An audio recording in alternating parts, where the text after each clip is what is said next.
একেতে এখন এত পরিমাণে শীত পড়ছে, সকালে ঘুমই ভাঙতে চায় না। তারপরে এই যে আমার মালিককে দেখতে পাচ্ছ, ইনি প্রত্যেক দিন মানে যেদিন যেদিন এনার বিড়ি দেওয়া থাকে, কি জানো তো, চোখ ডলতে ডলতে চলে আসে বিড়ি নিতে। মানে সকালবেলা আগে বাড়ির কাজ করবো না বিড়ি দিতে যাবো, এটাই আমার খুব কনফিউশন হয়ে যায়। যদিও বা আমি একটু তাড়াহুড়ো খুব কমই করি, সবার লাস্টে গিয়েই আমি জমাটা দিই। তো বিড়িটা জমা দেওয়া হয়ে গেছে, বাড়িতে গেলাম। বাড়িতে গিয়ে কোনো রকমের কাজটা রেখে এখন আবার ছুটলাম জল আনতে। ঘরে একটুও জল নেই, জলটা না আনলে সারাদিন আমি খাবো কি? টাইম কলেজে জলটা আসে কেন জানি না, ওই জলটা আমি খেতে পারি না, আমার খুব বমি পায় ওই জলটা খেলে। যার জন্য আমি নিজের জন্য একটা একটা করে ড্রাম ভরে নিয়ে আসি। আগে বাড়িতেই দিয়ে যেত, তবে বাড়িতে যখন জলটা দিত না, এক একটা জল 25 টাকা করে দিত। আর এখন আমি যেহেতু গিয়ে নিয়ে আসি 12 টাকাই হয়ে যায়। জলটা এনে রান্না চাপিয়েছিলাম, আজকে রান্নাটা তোমাদের সাথে শেয়ার করলাম না। তো এখানটায় কি কি করেছিলাম সেটাই শেয়ার করলাম। বেগুন ভাজি, শিমালু ভাজি আর একটুখানি টক, আর করেছিলাম গাটি কচু দিয়ে তেলাপিয়া মাছ দিয়ে তরকারি। খাওয়া দাওয়া কমপ্লিট করতে না করতে আমার ননদের বাড়ি থেকে ফোন এলো, ওনাদের বাড়িতে আমাকে ছুটতে হবে। তাই এই যে আবার চলে আসলাম ওনাদের বাড়িতে। একটুখানি কাজ করার ছিল, যার জন্য একটু তাড়াহুড়ো করে আসতে। এর আগে তো একটা ভিডিওতে তোমাদের জানিয়েছি কি ওনার শ্বশুরমশাই মারা গেছে। তো আজকে ছিল 10 দিনের যে কাজটা থাকে ওইটাই। তো এইখানটায় ব্রাহ্মণও চলে এসেছিল, দেখেছিলাম হাতে হাতে একটুখানি গুছিয়ে। যদিও এই ব্রাহ্মণটা এতটাই ভালো ছিল,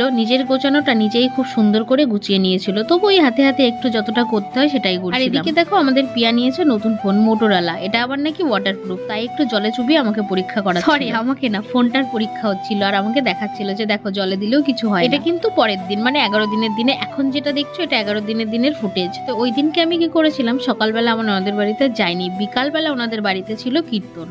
খুব ছোট করেই করছিল, পাড়ার একটা দল ছিল, ওনাদেরকেই ডেকেছিল। তো ওনাদেরকেই একটুখানি গুছিয়ে দিয়েছিলাম, যেহেতু অনেকটা দেরি করে ওনারা এসেছিল। আর ওই যে বললাম না শীতের বেলা দেখতে দেখতে চলে যায়, ওনারাও কিন্তু নিজেদেরটা নিজে অনেকটাই গুছিয়ে নিয়েছিল। পরে আমি একটু এসে হাতে হাতে করে দিচ্ছিলাম। আর জানোই কীর্তন মানে একটুখানি তিলক তো দিতেই হয়, তাই আমিও একটুখানি সবাইকে পরিয়ে দিচ্ছি। এসব কিছু গোছানোর ফাঁকে কিন্তু আবার যে বাইরে সবজি কাটছিল মাসিটা, ওনার কাছে গিয়ে ঘরের জন্য যে এক্সট্রা সবজিটা নিয়েছিল ওটাও আবার ঘরে আমি রেখে দিয়েছিলাম। আজকে যেহেতু হরিনাম দিচ্ছিল বাড়িতে, তাই ওনাদের জন্য তো কিছু প্রসাদ বানাতেই হতো। তবে যেহেতু আজকে একাদশী, তাই ওনারা বলেছিল আমরা কিন্তু রান্না কিছু খাবো না, তাই ওনারা একটু ফলের ব্যবস্থা আর একটু মিষ্টির ব্যবস্থা করেছিল। ফলগুলো আমাকে এনে দিল, আর এই যে দেখো আমি বসে বসে সব ফলগুলো কুটে কুটে রেখে দিচ্ছি। যেহেতু খুব বেশি ফল ছিল না, অল্প মানুষই এসেছিল, সেই পরিমাণে ফলটা একটু বেশি আনা হয়েছিল। যতটা আমার প্রয়োজন ছিল ততটাই আমি এইখানটায় কেটে নিচ্ছি। এখন তো শীতকাল, তাই ললিন গুড়ের মিষ্টিগুলোই নিয়ে এসেছিল ওনাদের জন্য। আমিও এখান থেকে কিন্তু একটা খেয়েছিলাম। আর ওই যে দেখতে পাচ্ছ বাইরে সবাই কিন্তু এখানটায় মেয়ে মানুষ। সত্যি কথা বলতে আমার কাছে কিন্তু এই ব্যাপারটা বেশ ভালোই লেগেছে। সব মেয়ে মানুষরা মিলে কি সুন্দর একটা